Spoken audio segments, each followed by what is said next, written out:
రైతులకు 24 గంటలు ఇస్తుండు కేసీఆర్, అవసరమైతే 25 గంటలు ఇస్తాను. అనుకుందా మీకు? మరి ఇప్పుడు ఎన్ని గంటలు వస్తుంది బాయికాడ? మీ బాయికాడ సాయంత్రం 5 గంటలకు కరెంటు పోతే పొద్దుగాల 5 గంటల దాకా వస్తుంది.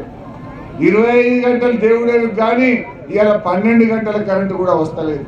కరెంటు రాదు, ఎరువులు దొరకాయి, రైతు బంధు ఇయ్యడు, రైతు బీమా నడవది.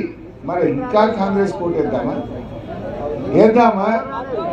ఇప్పుడు నేనేమంటున్నా, ఇప్పుడు వెంటనే మీరు ఓట్లేస్తే మా తిరుపతి అన్ననో నేనో పద్మమ్మనో మేమెవరో కుర్చీలో కూర్చోం. ఇది మా కోసం కాదు, ఇది మీకోసం, మీ భవిష్యత్తు కోసం. ఇప్పుడు కేసీఆర్ గారు ఏం చెప్తే అది చేసిండు. మీరు కూడా డిగ్రీ కాలేజ్ కావాలన్నారు, వెంటనే ఇక్కడ రామాయణపేటకు మీ పిల్లల చదువుల కోసం డిగ్రీ కాలేజ్ ఇచ్చింది బీఆర్ఎస్ పార్టీ కాదా? మేదక్ దాకా పోవుడు కష్టమైతుంది, మాకు ఆర్డీఓ ఆఫీస్ కావాలంటే ఆర్డీఓ ఆఫీస్ ఇచ్చింది బీఆర్ఎస్ పార్టీ కాదా? మనం నిలబడ్డ రోడ్డు, ఆ డివైడర్, ఈ లైట్ వేసింది బీఆర్ఎస్ పార్టీ కాదా? అరే ఆ రోడ్డు ఇలా సిద్దిపేట రోడ్డు అంత అద్భుతంగా ఆ చెరువును బాగు చేసి రోడ్డు లైట్ వేసింది బీఆర్ఎస్ పార్టీ కాదా? ఏం చేసింది కాంగ్రెస్ పార్టీ?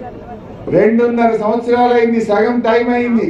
ఒక్క పని చెప్తారా నాకు? బస్సు తప్ప అది ఉడుకుతుందే బస్సు, సగం బస్సులు బంద్ చేసిండు, అది మొగోళ్ళకి టికెట్ డబ్బులు కొట్టిండు. అది ఎప్పుడు తప్ప ఇంకేమైనా ఉన్నదా అమ్మా? మరి దయచేసి ఆలోచించండి. రేపు చెప్తారని కదా చాలా అట్లా చెప్తే, ఇప్పుడు రేవంత్ రెడ్డి గురించి అట్లా చెప్పుకుంటూ పోతే రేపు పొద్దుగాడి దాకా చెప్పొచ్చు ఆయన మోసాల గురించి. ఇప్పుడు నేను రేవంత్ రెడ్డి బూతులు వింటున్నా రోజు టీవీలో. ముఖ్యమంత్రి అంటే ఏం చేయాలి? నేను 4,000 ఇచ్చినా నాకు ఓటు వేయనాలి, నేను 2,500 ఇచ్చినా ఓటు వేయమనాలి. కేసీఆర్ 10,000 ఇచ్చిండు రైతు బంధు, నేను 15,000 ఇచ్చినా నాకు ఓటు వేయమనాలి. కేసీఆర్ ఉండగా యూరియా మంచిగా దొరికింది, నేను ఇంటికే పంపుతా, నాకు ఓటు వేయనాలి.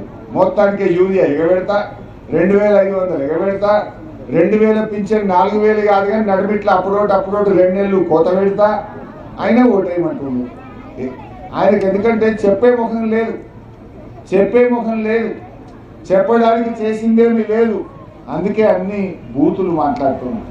ఈ బూతులు మాట్లాడే ముఖ్యమంత్రికి పోలింగ్ బూత్ లో మీ ఓటుతోనే బుద్ధి చెప్పాలని చెప్పి నేను మనం చేస్తా ఉన్నా. ఈయన మొన్న హార్వర్డ్ పోయింది, చదువుకొని వస్తానో 10 రోజులు హార్వర్డ్ పోయింది, అమెరికా పోయింది. నేను అనుకున్నా అమెరికా పోయింది కదా, ఏమైనా చదువుకుంటే మాట్లాడేమో, ఏమైనా బుద్ధిమంతుడు అవుతాడేమో అని నేను అనుకున్నా. నిన్న మా దగ్గర హాయిగా చెప్తుండే, వేమన శతకం చెప్పింది.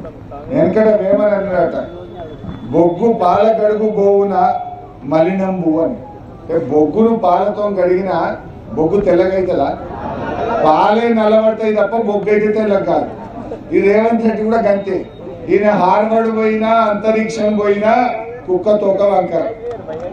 ఈయన హార్వర్డ్ పోయినా ఇలా హార్వర్డ్ యూనివర్సిటీ పేరు ఖరాబ్ అయింది తప్ప రేవంత్ రెడ్డికి అయితే పేరు వచ్చింది అయితే లేదు.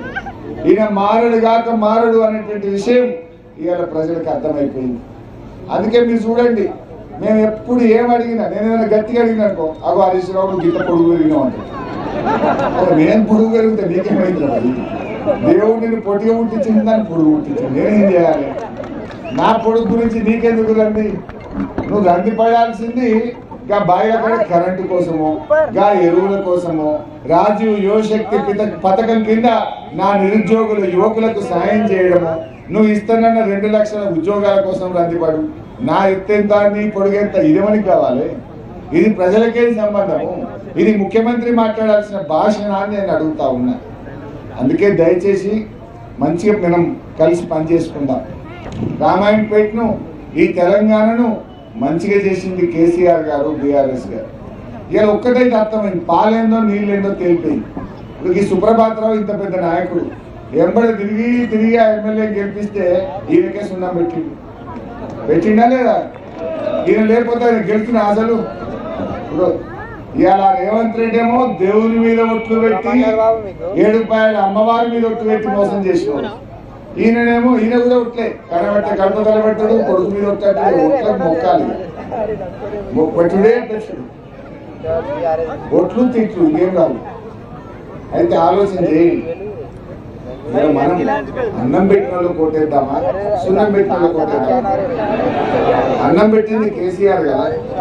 కేసీఆర్ వచ్చినాక రామాయణపేటలో భూముల విలువలు పెరగలే, మనుషుల గౌరవం పెరగలే, మంచినీళ్ళ బాధ తీరలే. మరి ఇలా కాంగ్రెస్ వచ్చినాక మళ్ళా భూముల విలువ తగ్గుతుంది.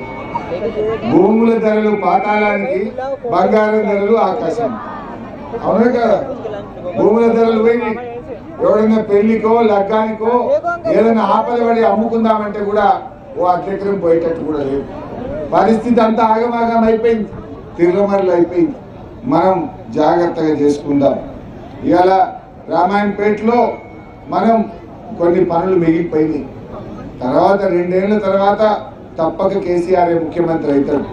మళ్ళీ మనకు పాలన వస్తుంది. ఈ రామాయణపేటలో ఆర్టీఓ ఆఫీస్ ఇచ్చినా, డిగ్రీ కాలేజ్ ఇచ్చినా, రోడ్లు బాగా చేసినా, మంచి నీళ్ళు ఇచ్చినా, 50 పడకల ఆసుపత్రి కట్టింది బీఆర్ఎస్ పార్టీ మాత్రమే. 2.5 ఏళ్లలో కాంగ్రెస్ వాళ్ళు ఒక్క బిల్డింగ్ అని కట్టింది. చెల్లెకన్నా యానన్నా ఒక్క స్కీమ్ వచ్చిందా? స్కీములు లేవు కానీ స్కాములు మాత్రం ఫుల్. అయితే ఈరోజు కొన్ని పనులు ఉన్నాయి. మా డబుల్ బెడ్రూమ్లలో కానీ, అదేవిధంగా అక్కడ ఇంత బస్తీ దవాఖానో, నీళ్ల సమస్యనో, వైకుంఠ ధామమో, ఇట్లా కొన్ని సమస్యలు చెప్తున్నారు. 11th వార్డులో కూడా మా సిద్దిపేట రోడ్ అక్కల్ బస్తీలో ఇళ్లకు నీళ్ళు వస్తున్నాయి. దాన్ని కూడా పరిష్కారం చేయాలని కోరుతా ఉన్నారు. అదేవిధంగా ఇవాళ మిగతా ఇంకా కొన్ని చిన్న పనులు, రోడ్లు కానీ డ్రైన్లు కానీ చెప్తా ఉన్నారు. అవన్నీ చేయించే బాధ్యత నేను తీసుకుంటా. అయినా ఫైనల్గా చెప్పేది, మన గుండాగిరి కావాలన్నా, ప్రజలకు మంచిగా పనిచేసేటోళ్ళు కావాలన్నా, ఈడోడు వచ్చి బాగా బెదిరిస్తుండట. గా గుండాగిరికి భయపడతామా? నేను మీ అందరికీ అండగా ఉంటా.